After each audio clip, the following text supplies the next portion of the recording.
Donc voilà, ici vous pouvez taper du vrai texte si vous voulez. Donc tapez du vrai titre, un vrai titre.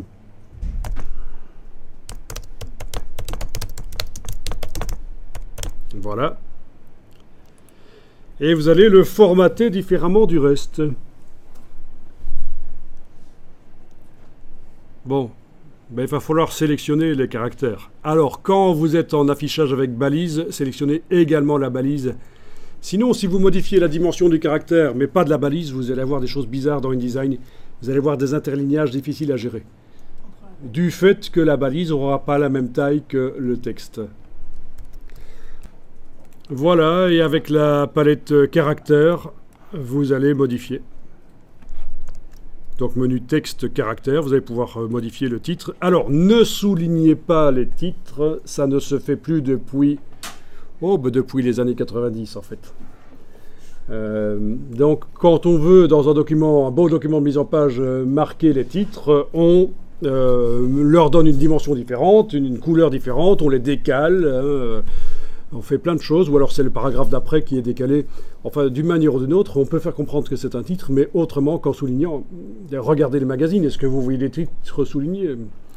Donc, bon, ceci dit, je le fais parfois encore pour certains documents, mais plus scolaires en fait. Mais pour la mise en page, évitez ça. Voilà, donc dimension du titre.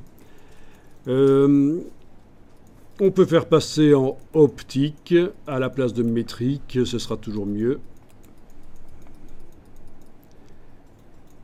Ça, c'est l'espacement entre les lettres qui va être calculé par InDesign en optique. La langue, très important. Il faut voir si la langue correspond bien au texte. Bon, ben, j'ai tapé en français, et, donc c'est du français. Ça marche.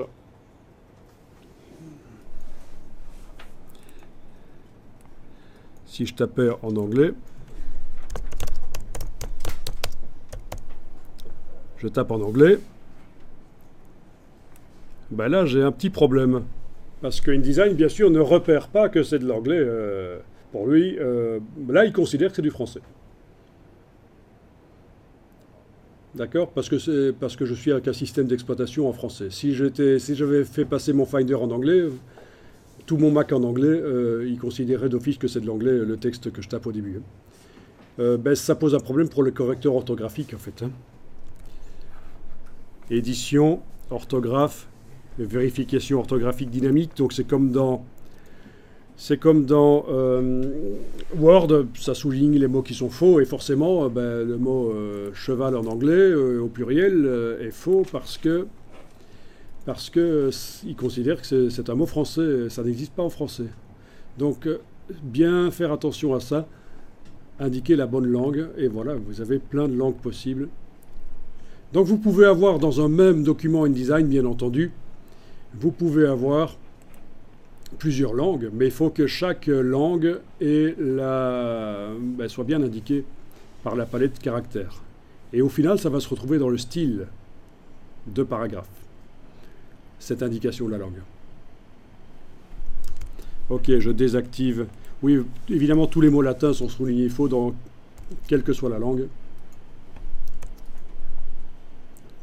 On a la possibilité de les sélectionner et d'indiquer qu'ils n'ont aucune langue en fait. Aucune langue. Donc à ce moment-là, ils ne sont pas pris en compte pour la correction orthographique. Ça peut être intéressant quand vous avez des formules mathématiques, par exemple, ou des choses bizarres. Si vous voulez que ça ne soit pas pris en considération pour la correction orthographique, vous les mettez en aucune langue.